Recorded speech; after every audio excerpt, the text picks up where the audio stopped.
भगवान सिंह बराला के नाम से राजस्थान में चर्चित तो उसके प्रांगण में आज स्वर्गीय चंद्रभान जी ढाका की स्मृति में आयोजित इस सामूहिक लोक नृत्य प्रतियोगिता में अध्यक्ष परम पूजनीय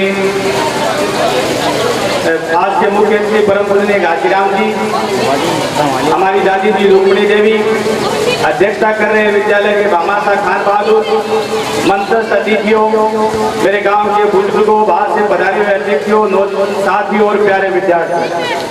क्योंकि समय भाषण का नहीं है, नाम बोल दिया तो इस गांव में सबसे पहले नमन करता हूं शहीद सूबेदार भगवान सिंह बराला को, जिनकी शहादत इस देश में चर्चित हुई और उस गांव को, इस सीगड़ा गांव को उनके नाम से जाना जाता है।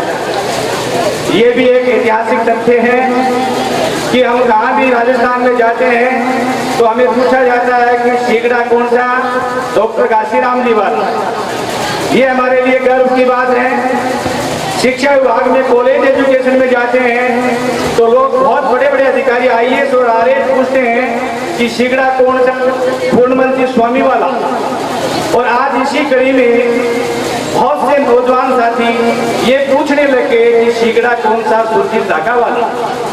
ये हमारे लिए गर्व की बात है।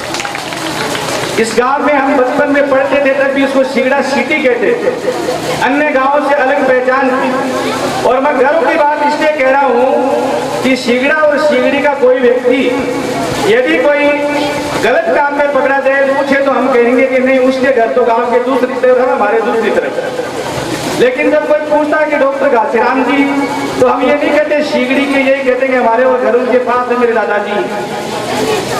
ये गर्व करने के विषय है। इस स्कूल में बहुत अच्छे विद्यार्थी दिए, लेकिन बहुत अच्छे संस्कार दिए, जिसकी वजह से डॉक्टर घासीराम जी ने राजस्थान में शिक्षा में दान का एक इतिहास कायम किया और सुरजीत उसकी अगली कड़ी का काम कर रहा है।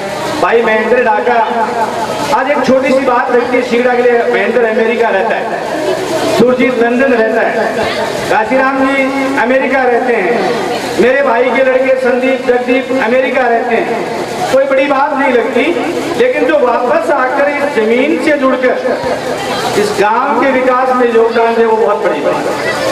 दूसरी, इस गांव की श्रेष्ठता, ये गांव झुंझुनू जिले में राजनीतिक प्रतिद्वंदता में बहुत अच्छी तरह से पहचाना जाता है, लेकिन यहाँ के बुजुर्गों का आशीर्वाद और यहाँ के कुछ अध्यापक, स्वर्गीय गंगाधर जी, स्वर्गीय खेमराज जी सियार और वर्तमान में सेवारत देवकर्ण जी, ऐसे अध्यापक यहाँ रहे जिन्होंने और यहाँ पर राजनीति करने वाले लोगों ने इस स्कूल के प्रांगण में कभी राजनीति को नहीं घुसने दिया और इसके विकास में सभी एक साथ लगे रहे।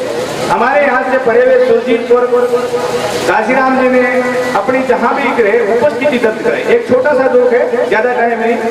एक व्यक्ति अपनी पत्नी को दफना के वापस आ रहा, रास्ते में ही बादल गरजने लगे, बरसात होने लगी, तूफान आ गया। उसको तसल्ली हुई, बोला पहुंच तो भी, यानी आज वो जहाँ गई वहां उसने अपनी उपस्थिति दर्ज कराई। तो ये लोग जहाँ भी हैं उन्होंने अपनी उपस्थिति दर्ज कराई है, छोटे बच्चों के लिए प्रेरक है। ये जितने भी आज छोटे छोटे बच्चे हैं, ये गाने सब सुनते हैं, लेकिन कौन करवा रहा है, क्यों करवा रहा है, उनको पारितोषिक क्यों दिए जा रहे हैं, वो सारे प्रेरणा के स्रोत हैं। भाई सुरजीत ढाका, मेरी मौसी जी मनोरी देवी जो यहाँ बैठे हैं, आप बहुत धन्यवाद के पात्र हैं। मैं कहूँ जमीन से ही, जमीन के भी बहुत निचले स्तर से उठ करके और आज आपने जिस ऊंचाई को हासिल किया है और ऊंचाई के बाद अपनी शालीनता और दानशीलता का जो परिचय दिया, ढाका परिवार का पुनः पूरे गांव की ओर से हार्दिक अभिनंदन, स्वागत। और मुझे मेरे इस गांव में जहां मैं पढ़ा हूं, प्राइमरी एजुकेशन ली है, वक्त बोलने का अवसर दिया, मेरे विद्यालय के संस्था प्रधान और साथियों का बहुत बहुत हार्दिक धन्यवाद। जय हिंद।